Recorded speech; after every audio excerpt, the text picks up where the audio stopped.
Hi hello ಪ್ರೀತಿಯ ವಿದ್ಯಾರ್ಥಿ ಮಿತ್ರರೇ, ಪುನರ್ವಿ ಎಜು ಸಂಸ್ಕಾರ್ಗೆ ಸ್ವಾಗತ ಸುಸ್ವಾಗತ. ಎಷ್ಟೊಂದು ಹೆಚ್ಚಿನ ವಿದ್ಯಾರ್ಥಿ ಮಿತ್ರರು ಕಮೆಂಟ್ ಸೆಕ್ಷನಲ್ಲಿ ಕಮೆಂಟ್ ಮಾಡ್ತಾ ಇದ್ರು. ಏನಪ್ಪಾ ಅಂತಂದರೆ ಫಸ್ಟ್ PUC ಕಾಮರ್ಸ್ಗೆ ಸಂಬಂಧಪಟ್ಟ ಹಾಗೆ ಅಕೌಂಟೆನ್ಸಿನಲ್ಲಿ ಕ್ವಶನ್ ಪೇಪರ್ ಪ್ಯಾಟರ್ನ್ ಯಾವ ರೀತಿ ಇರುತ್ತೆ, ಜೊತೆಗೆ ಎಷ್ಟೆಷ್ಟು ಮಾರ್ಕ್ಸ್ ಏನು ಕ್ವಶನ್ಸ್ಗಳಿರುತ್ತೆ, ಜೊತೆಗೆ ಇಂಪಾರ್ಟೆಂಟ್ ಕ್ವಶನ್ಸ್ನ ತಿಳಿಸ್ಕೊಡಿ ಸರ್ ಅಂತ ಕೇಳ್ತಾ ಇದ್ರು. ಖಂಡಿತ ವಿದ್ಯಾರ್ಥಿ ಮಿತ್ರರೇ, ಈ ಒಂದು ವಿಡಿಯೋದಲ್ಲಿ ನಿಮ್ಮ ಫಸ್ಟ್ PUC ಕಾಮರ್ಸ್ಗೆ ಸಂಬಂಧಪಟ್ಟ ಹಾಗೆ ಅಕೌಂಟೆನ್ಸಿನಲ್ಲಿ ಕ್ವಶನ್ ಪೇಪರ್ ಪ್ಯಾಟರ್ನ್ ಇರುತ್ತೆ, ಯಾವ ರೀತಿ ಇರುತ್ತೆ, ಜೊತೆಗೆ ಇಂಪಾರ್ಟೆಂಟ್ ಕ್ವಶನ್ಸ್ನ ಡಿಸ್ಕಸ್ ಮಾಡ್ತಾ ಹೋಗೋಣ ಬನ್ನಿ.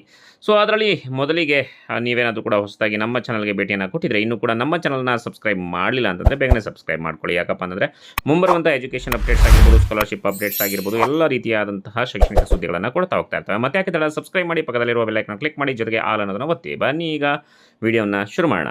ಸೊ ವಿದ್ಯಾರ್ಥಿಗಳೇ, ನೀವು ಇಲ್ಲಿ ನೋಡ್ತಾ ಇರ್ಬೋದು, ಫಸ್ಟ್ PUC ಕಾಮರ್ಸ್ ಅಕೌಂಟೆನ್ಸಿಗೆ ಟೋಟಲ್ ಆಗಿ ಎಷ್ಟು ಮಾರ್ಕ್ಸ್ಗೆ ಇರುತ್ತೆ ಅಂದರೆ 40 ಮಾರ್ಕ್ಸ್ಗೆ ಇರುತ್ತೆ. ಓಕೆ, ಸೊ ಫಸ್ಟ್ ಮೇನಲ್ಲಿ ಚೂಸ್ ದ ಕರೆಕ್ಟ್ ಆನ್ಸರ್ ಇರುತ್ತೆ. ಏನು choose the correct answer. So total ಆಗಿ 4 ಮಾರ್ಕ್ಸ್ ಇರುತ್ತೆ. ಅಂದರೆ 1 2 3 4 ಅಂದರೆ 4 ಕ್ವಶನ್ಸ್ಗೆ ನೀವು ಆನ್ಸರನ್ನು ಬರಿಬೇಕಾಗತ್ತೆ. ಓಕೆ, ಇನ್ನು ಅದೇ ರೀತಿಯಾಗಿ ಸೆಕೆಂಡ್ ಮೇನ್ ನೋಡೋಣ.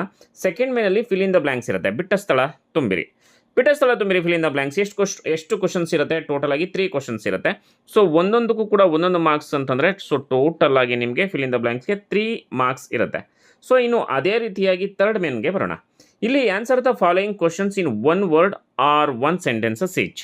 ಸೊ ಒಂದು ವಾಕ್ಯದಲ್ಲಿ ಮಾತ್ರ ನೀವು ಉತ್ತರವನ್ನು ಬರೀಬೇಕಾಗತ್ತೆ.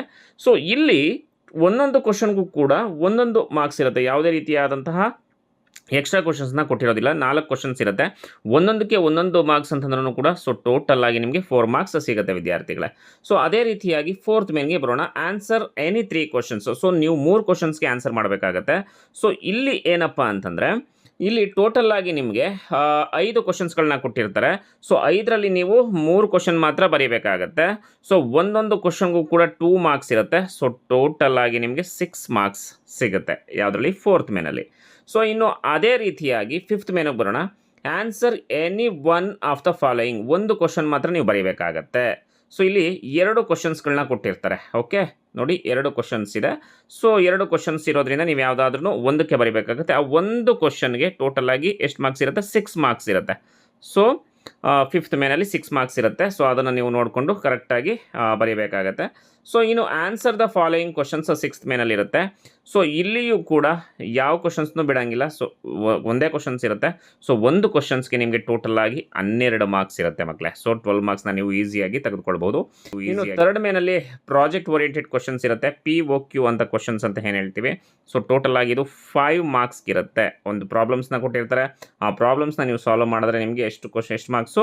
ಟೋಟಲ್ ಆಗಿ 5 ಮಾರ್ಕ್ಸ್ ಸಿಗುತ್ತೆ. ಇದಕ್ಕೆ ಸಂಬಂಧಪಟ್ಟ ಏನಾದರೂ ಡೌಟ್ಸ್ ಇದ್ದರೆ ಕಮೆಂಟ್ ಬಾಕ್ಸ್ನಲ್ಲಿ ಕಮೆಂಟ್ ತಿಳಿಸಿ. ಜೊತೆಗೆ ಇಲ್ಲಿರುವಂಥ ಕ್ವಶನ್ಸ್ನ ಓದ್ಕೊಳ್ಳಿ, ಖಂಡಿತ ಅವೇ ಬರ್ತವೆ. So important. ಸೊ ಎಲ್ಲರಿಗೂ ಕೂಡ ಮತ್ತೊಮ್ಮೆ ಆಲ್ ದ ಬೆಸ್ಟ್. ಈ ಒಂದು ವಿಡಿಯೋನ ನಿಮ್ಮೆಲ್ಲ ಫ್ರೆಂಡ್ಸ್ಗಳಿಗೂ ಕೂಡ ಶೇರ್ ಮಾಡಿ, ನಿಮ್ಮ ಪ್ರೀತಿಯ ಲೈಕ್ ಬಟನ್ನ ಒತ್ತಿ. Thank you.